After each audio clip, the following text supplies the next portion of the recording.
much for this opportunity to hear from you and to learn with you about your experience and your career. I'd like us to start off by, if you could just give us a bit of an introduction and tell us a bit about what you do and how you ended up in the beautiful place where you live now. Then we'll take it from there. Yeah, can't see it behind me just because it's full bright Portuguese sun, but we're in 30-degree blue sky summer heat here in the center of Portugal. Moved with my family about 12 years ago from living in London. We came out to Europe in search of a life less stressful, a little bit more self-sufficient, way more connected to nature rather than the life we were living in London. And we found this magically. So we're now in the middle of kind of lockdown across Europe. Our tourism business, which is a yoga retreat called Vale de Moses, is kind of in hiatus at the moment, just stopped until we know what's going to be the next stage for tourism. So it's an interesting time to have this conversation because it's a very reflective time, obviously, like it has been for quite a lot of people, to be reflective about how on earth we got here and what do we want to do next. So I live on a yoga retreat called Vale de Moses and have a completely different life to the one I had when I was living in London. And what made you leave London and find your rest? I think there's always 1,000 different reasons why people change course in their life.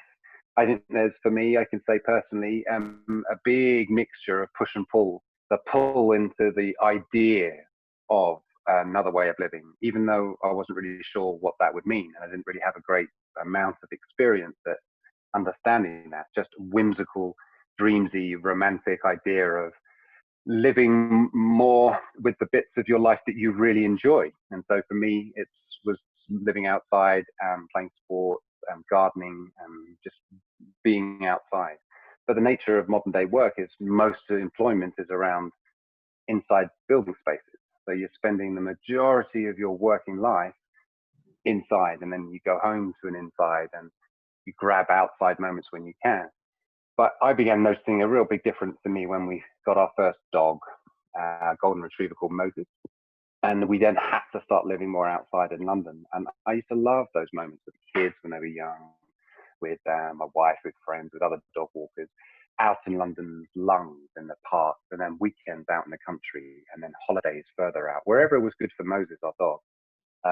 I realized was really good for the kids to have that sense of freedom. It was really good for me personally. It was just good for us as a family.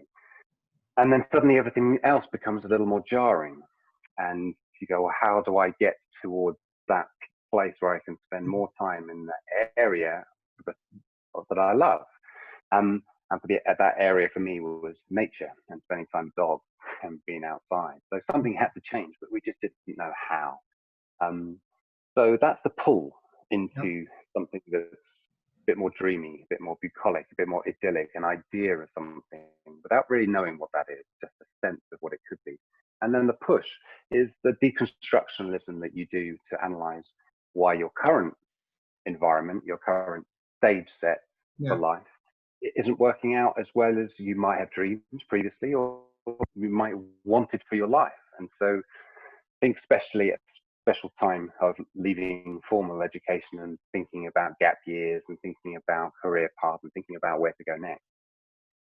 I remember 18 already deciding, didn't want to do office work, didn't want to take those type of career paths. But even at that age, I didn't know what I wanted to do.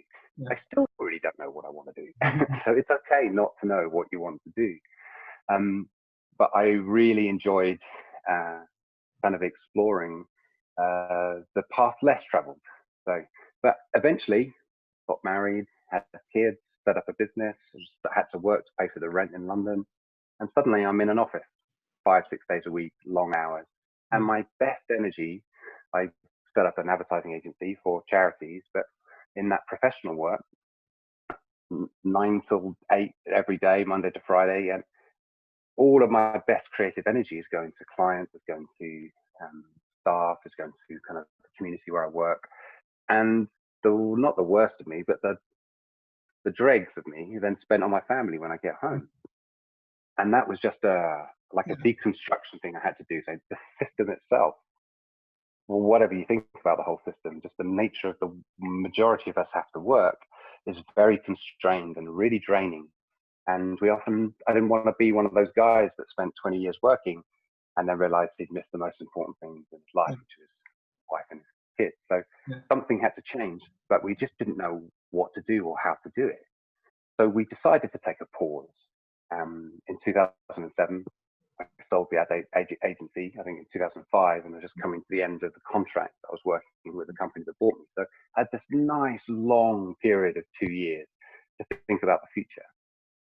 And the idea emerged of just pressing the pause button. The kids were an age 9 and 8, 10 and 8, where we could just have this little window before they had to choose their next education path. So maybe just stop. And then we found out how much we could rent our house in London, and we knew it was going to be enough. And so we planned a year out ourselves. I was 35 and my wife was 34. This was 13 years ago. And we decided we would travel around Southern Europe in a motorhome with our new golden retriever, Moses, take the kids out of school and just go on an educational trip, go on a long break outside enough of the system to be able to work out what we love to do as a family, where we felt inspired. So we kind of went a bit like you go clothes shopping. We went to France for a few months and Italy for 4 months and Spain. And then we were just passing through Portugal and found this place with the same name as our dog. So we had to come and see it. We fell in love, and we decided we'd sell a house in London, buy this, and start a whole new life, even though we didn't really know what that life would entail. It's that sense of adventure that you can give yourself if you say, I don't accept the construct that's put upon me. I am free to choose where I put my intention and where I put my attention. Rather than constantly responding to expectations or even responding to what you're good at. That's a big catch. So, but it's interesting because but go ahead. I think it's like a myth, and it's particularly, I can see it way more clearly living out here in the remote forests of central Portugal. That sense that I had as a 35-year-old, I'm now approaching 50, but as a 35-year-old, the sense that I was only worth what my previous job experience or education achievements were, because those would likely be the only jobs that you can do. And so depending on that education experience and depending on maybe your first couple of jobs, you're suddenly more experienced in those than you are in other things. And so you get better jobs in that role, in that industry, in that way. And then suddenly you're 50, 60 years and your whole life's gone spending it on things you might have enjoyed, things that might have been amazing, but in a system that you didn't really want to create for yourself. You never imagined for yourself, but you just have to conform. It's often the easiest thing to do, or necessity out of having to earn money and just taking any job. And I saw that, I suppose, as a rut. It didn't have to be, like as a set path. And I just decided no. And conversations with my wife as well, and the kids, we all decided just to take this long holiday in 2007 and see where it would lead us.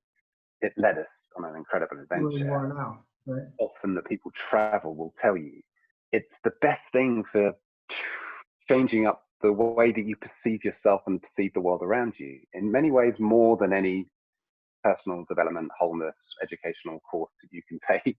Travel itself is so enlightening.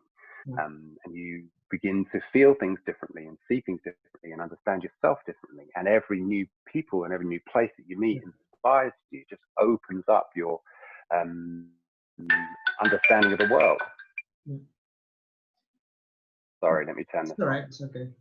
So I'm curious about one thing, Andrew, because you mentioned about the life before you were 35, and the life afterwards. So you decided to go on a journey with your family, and of course, as you said it yourself, you had to deconstruct the idea that you had of who you were, right? But how do you look at that period until you were 35? I mean, in terms of the experiences you had, in terms of the things you learned, and how does it play a role in who you are today, if anything? Well, I think on the base level, everything that any of us experiences and everything that all of us have experienced makes our conditioning. It formulates our understanding of language itself, of place, of culture, of tribe, of who we are and where we are. All comes from conditioning. So it's not just some special bits that happened along the way that, were the reason. Yeah. The whole thing is the reason. There's a reason. And part of that conditioning. And I think travel itself, as I was saying, working in other places, visiting other places, being in other places other than where you're used to, enables you to get a sense of self that's influenced by other conditionings. Because they're all cultural conditionings, aren't they? Yeah. I suppose it's very hard for me to give you a linear sense of the journey. I can only speak from my heart that I didn't want to work in office environments, but I ended up working in one. I ended up working in really nice little companies with really lovely people, doing work for charities in the UK, in advertising eventually, and communications. Did that for 10 plus years. Loved it, loved the people I work with. It's so fascinating to find out about how all sorts of layers of society work, and to see the hidden, and to see the things that, and to experience it, and to meet some really amazing, inspirational individuals that often have very limited resources and power, and yet they're the ones that change the world. So I really enjoyed my career in communications and design and advertising, but I always knew that it's not something that I wanted my life to be about. I wanted my life to be about more than work, more than just a job. And so I've heavily, since I was a young man, been involved in local community organisations as a chance for me to feel where I live, get to meet people outside of my work environment, and just to feel part of my community. And all of that, I think, influenced me as a young man to say, I want to be involved with a way of living and working that creates more justice, more light, more hope, more love, more goodness in the world, rather than some of the other career paths that didn't really have any relationship to the empathetic value of the work itself, or the result of the work, or empathy. I suppose I began searching for where there were empathic people. Found them in charities in London, and through my wife as a yoga teacher, found it in a community and healing community. And so when we decided here, 5 years after buying the place and restoring it, and then ready to receive people, what did we want to offer? Yes, it was the things that we had already been doing. My wife was running a yoga studio and acupuncture clinic from our home in London. So this was just a big extension of that. But in the way that we wrote about it, in the way that we invited people, in a transparent way, we ran blogs for every week for 5 years through the restoration, warts and all, to see how we got here on the journey. We managed to attract some fabulous people here. Lots of people, last year 500 people came from 65 different countries to spend a week in the mountains with us. Wow. But more than that, how we work with our team, how we work with our neighbors, how we work with our guests, how it all works as a dance. I've really believed from the beginning that it's a stage set, and every one of us, you Milton, working where you are with your lovely team of people, all of us find ourselves in communities, in families, in spaces, and I think we have more power than we think to influence the stage set around us. You can't influence the characters that come in and out of your stage set. I can't do much at the moment to influence the way that world authorities are viewing and treating, talking about this particular pandemic at the moment. Nothing I can do about that. That's kind of all set. But I can respond in a different way. I can look after animals. I can look after people. I can go to the garden. I can do things with as much light and brightness as I can in response to global factors that are outside of my control. And in the process, you get to set up these little stage sets of reality. It might be a home, might be a business, might be even in your workplace, family, relationships. We have this special ability to create stage sets. One might call it in esoteric language, manifest your reality. I like to think of it as a stage director would. You can invite the type of characters you want to play with. And I've loved playing with and being with and living with the healers and the teachers and the people that are grounded into nature and understand humans' place within the whole, and therefore understand the whole of them better and the whole of other people better.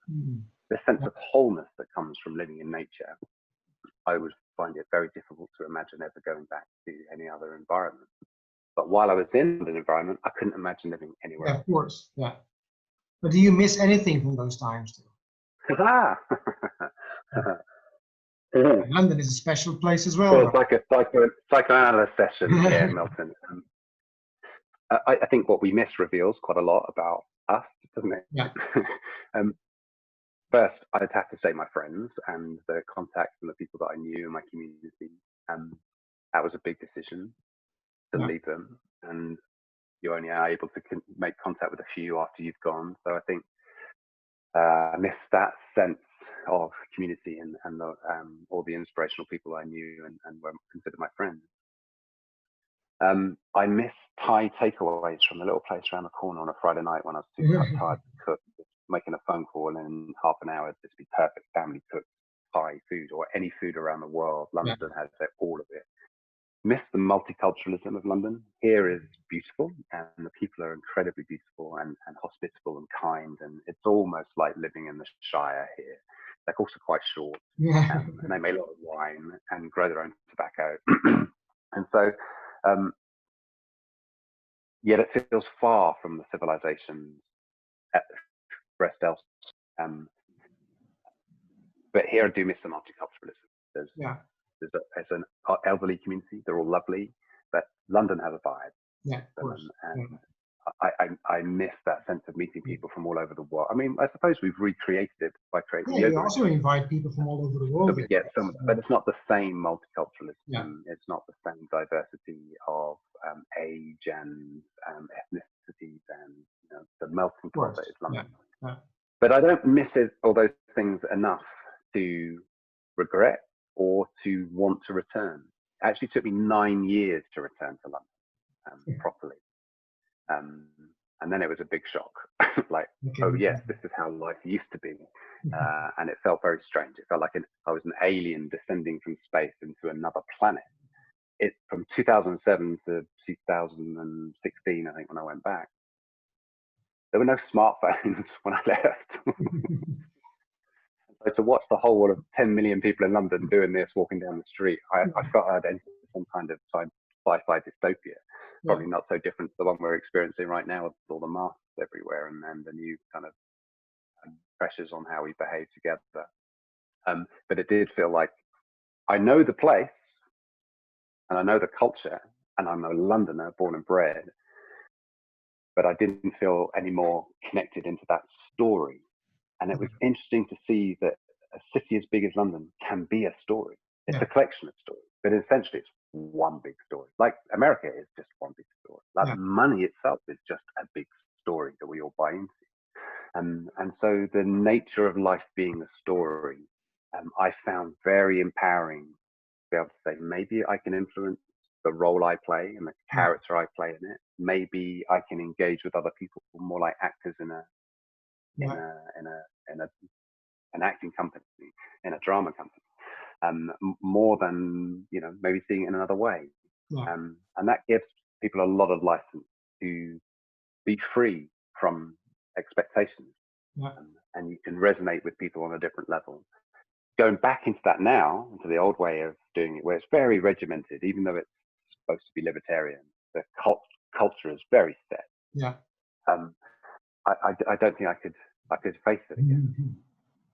I love the forest, I love the trees, I love spending time with the rivers and the clouds and observing the seasons and spending my working energy in rhythm with those seasons. And I love the time, the richness in time I get to be with the dogs and the pigs and the plants and watching things go through their seasons of lifespan, watching trees you plant little becoming huge. I just love the seasons in nature and watching and being part of the cycle and recognizing I myself am an expression of that, a valid expression of nature herself in the same way as the olive trees or the grapevines or the kiwi bushes. whatever else it is, or the bees, or the birds, or whatever is here is a 14 billion year old expression of universal intelligence development. It's taken that long for this scene to exist. Likewise, you, Milton, has taken that long for you to exist with all of your thoughts and conditionings and career aspirations. With me, we are encapsulated in our human DNA at the most essentially profound level. We are the planet herself. We are the intelligence of the planet expressed. And so I don't feel I could give that up. Very good. And you mentioned one thing that was quite interesting, because you seem to have had some clarity. You might at that time maybe didn't know what you wanted exactly when you were inspired by a different life, but you had a clarity of mind to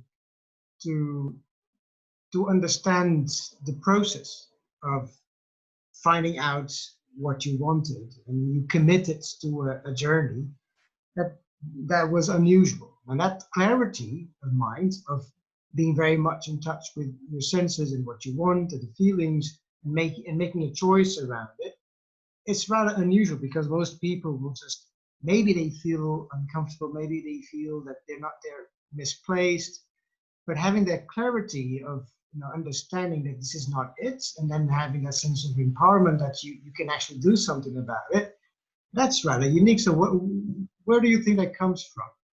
Well, first of all, I have to correct you. It felt like there was very little clarity.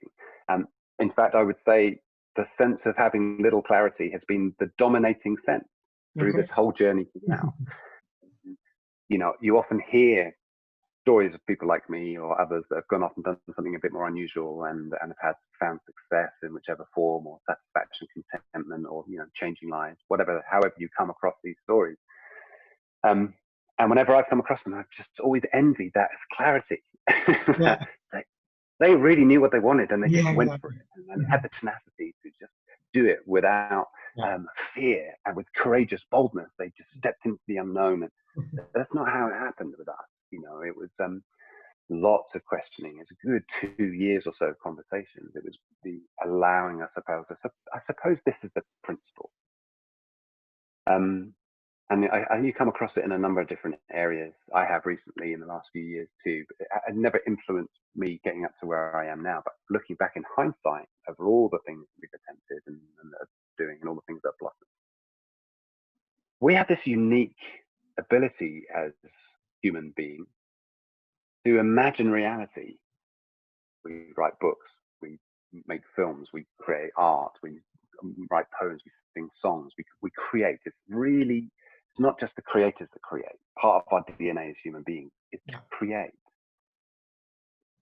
When you find something that you're really interested in, or fascinated in, or excited by, or passionate about, or just really enjoy, and you can't stop thinking about it, and you play a film of your life, that if I could be more involved in that type of thing, doing that, what would it look like?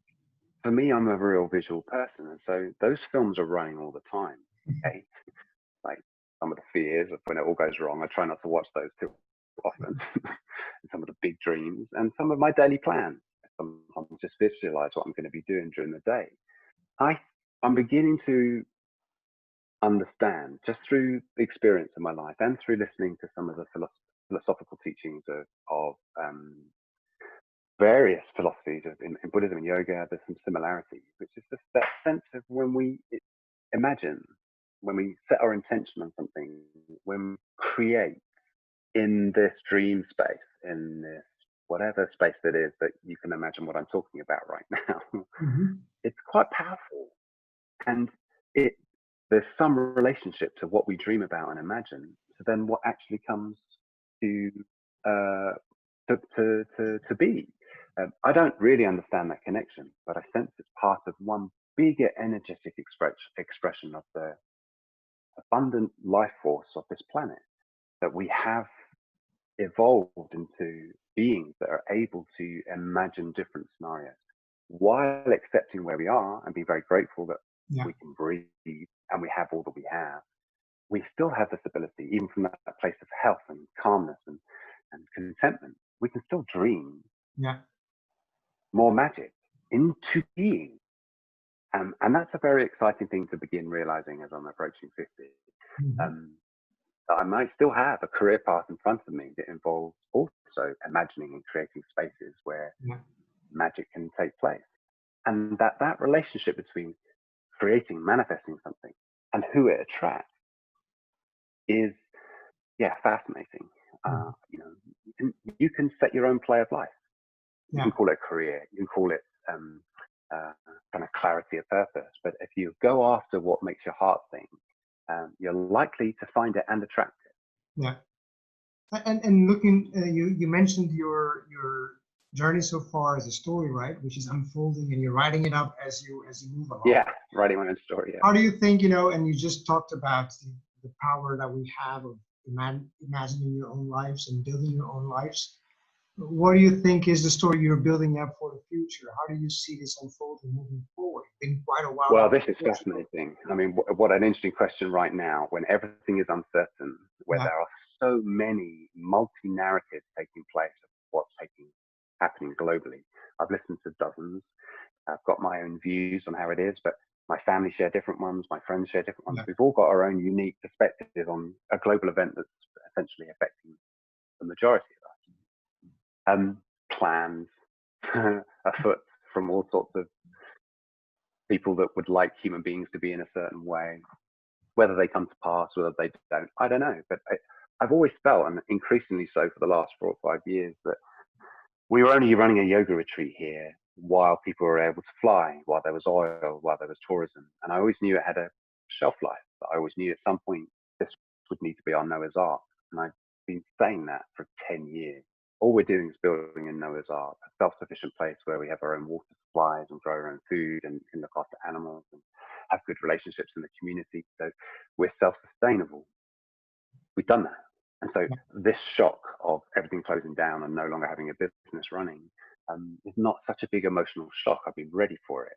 But planning, even this year, even next month, even I can't tell you. The paradigms are shifting. So I can't tell you what the government's position on tourism will be in 2021 or 2022. Or so what is the planning of tourism business in such an uncertain world? And so our attention and our intentions are being drawn, interestingly, back to land and to plants and to medicinal plants and to things that we can grow and create that will sustain us and that will be tradable here in our local community, to grow medicine, to grow plants, and to learn the tinctures of what they used to make here, to understand herbal medicine better, to understand this relationship between growing food on your doorstep and using it as medicine just to defend yourself against this virus or any other threat, to make our life more local. And in the process, maybe develop some things that we can sell abroad if tourism doesn't work out. I'm not holding on to any of them. Right now, my intention is follow the plant. Water them, plant them, speak to them, hear them, spend some time with the trees, spend some time with the ancient life force of the planet. And so far, that's been really good therapy for me to understand. If I follow that inspiration, then whatever we set up next is going to be sustainable. It might still be a tourism business, it might still be yoga retreats, but it might be yoga retreats plus. And there are lots of ideas emerging at the moment. I'm not worried about not knowing how to do any of them, because I've not known how to do everything I've done so far in my life. At every stage, first job, every time you do a first, you're not qualified, you don't know how to do it. But, that's just how we get to know how to live, is by throwing ourselves in at the deep end sometimes into areas that we don't know how to do, and not to be limited in our thinking that just because we haven't got experience of something, or just because we don't know how to do it, or just because we don't right now have the capital to start something off, that doesn't mean to say that it's not a possibility. So right now for me, practically, 2020, I'm imagining a few scenarios of how our life could be that's more plant-based, that's more medicine-based, that's more, that's maybe just more the things that I'm really passionate about in my life.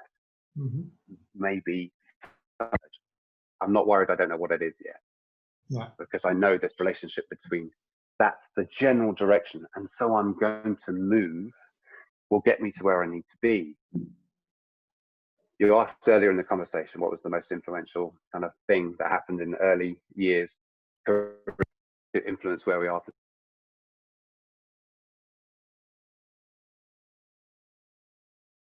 Here, a moving ship. So when you have a ship anchored in harbour, it's stationary, doesn't know where it needs to go, doesn't know what to do. It's facing in one direction. You can't set off in the other direction. You have to bring up your anchors, set sail into the open ocean without any idea of your destination. You set sail. And then when you're out there, you'll have a better perspective of where you want to be. And it's much easier to do a 180 when you're moving. You can't turn a ship in the harbour. And so the principle of what you're following, whatever your listeners are interested in or whatever they imagine they'd love to do with their lives or imagine might be possible, it doesn't matter not knowing the steps. Just set your direction and get out your harbour, wherever that might be. And it's once you're out, you can change direction far more easily with just a little effort on the rudder, because you're moving. So just never be stagnant. Always move. Finding the stillness in the movement, but it's not to be limited by, I can't do this, I've not been able to do this, I failed, I can't, or I haven't got the self-belief, I haven't got all these things that other people seem to have. Just set sail anywhere. Very, very good, Andrew. I think it's very, very, a very important message indeed, because I see a lot of people around me, a lot of youth as well, that are so much bothered by what they need to do and what they want to do, and they're just analyzing and thinking about options and worried so much about whether they have the right skills and the right experience, the right knowledge, and that's, you know, being still and being, you know, just waiting for things to happen to you almost, right? And then they get frustrated, they get anxious, and what you're saying is so true, right? And then before you know, and it's very, very, very important. It's a very common experience, isn't it, Milton? And often when you're young, you think, oh, it's because I lack. I'm not good enough. I don't take what I don't have what I have. I don't have what it takes. My body's not good enough. My face isn't the right shape. My skin, color of my skin, my gender, my experience. Other people, my friends, are much better able to do these things, and they're going to be okay. But me, I don't believe in myself. I don't think I'm enough. How is it that so many of our young people think exactly that? Yeah. How has that come to be? That is not the fault of our young people. That is a collective responsibility that we have not, in our educational processes, stimulated curiosity in the world, that we have not established really beautiful, strong souls with empathic self-esteem at their core. So they know how to be with everyone else and how to love themselves primarily. We have not taught generations of children how to love themselves. And now we're living in a world devoid of love and empathy in most of our systems. And we go, how did that come to be? Yeah. I think the Dalai Lama said it beautifully. If you could teach every 8-year-old in the world how to meditate, you would eradicate war in a generation.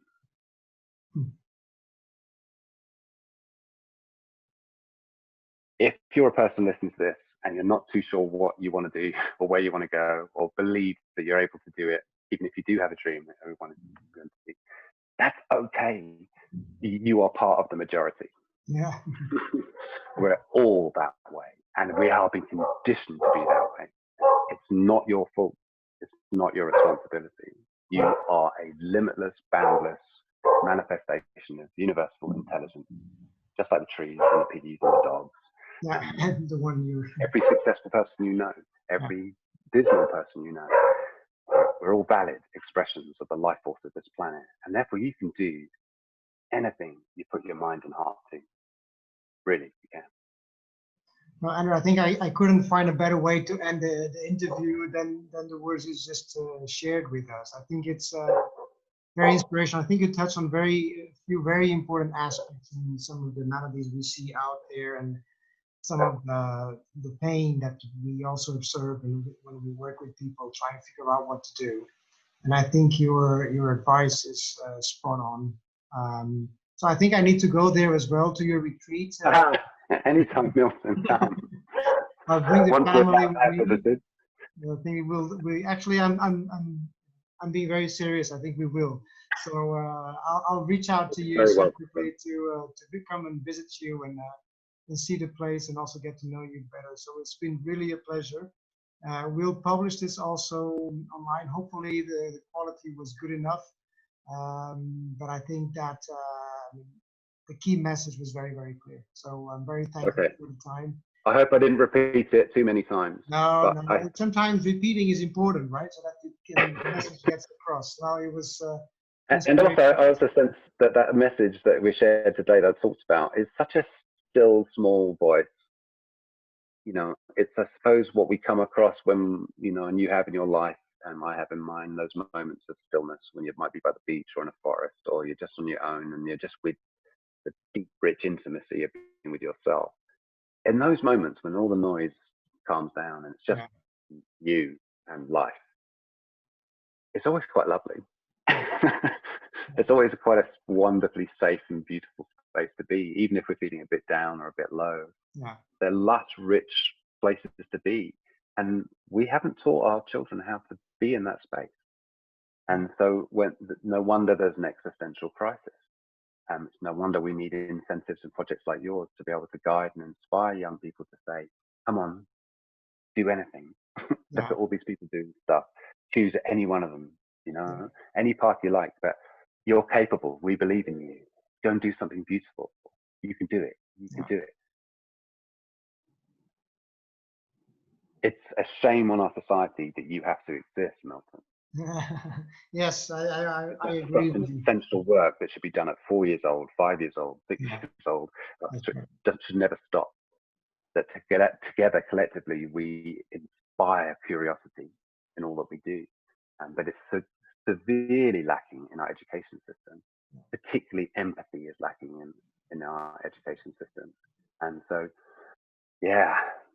it's our young people are not leaving the education system with the tools, the navigational tools to understand their own universes, nor that of the crazy, fast-changing external one they're inheriting. We failed them. It's part of the reason why we took our kids out of London. Like, I can't trust any of these educational paths or these establishments to, at the end of the process, to create whole round beings that are self-confident and that believe they can spread love through the world. But we found it in Portugal, believe it or not. We found that type of education here, and very, very thankful. I think you find it in rural communities because it takes a village to raise a child. Yeah, I can imagine that also, the sense of empathy and connection, and an understanding of the reality of the people living around you, right? Because in a big city, you just feel you're surrounded by people, but you don't know anything about them, and you don't connect with anyone. And at school is one big competition. You go, right, grades, and, you know, who goes faster and who's smarter, and wins the next self-worth, self-value, all of it. It's all part of leading up to the reason that you are busy. with a young generation that doesn't really know what to do, and hasn't really had the advice from schools along the way, and just looking for a bit of advice and a nudging into something, or just an entity, which you are, your project doing, that is someone that's on their side. So so I think you should come to Lisbon also, and maybe you should come also to NOVA, to the university where I teach in Miguel as well, and share your thoughts with our students as well. I see a lot of times that they're so obsessed with grades, the next job, and, you know, and so concerned about being the best in class, and losing sight of what really matters sometimes. I think that having your thoughts, also the fact that you lived in London, you had the corporate life, and kind of gives a sort of an additional credibility also to your speech, not just someone who landed, you know, from the get-go in Portugal, but that made that conscious choice in that journey. I think that would be very important.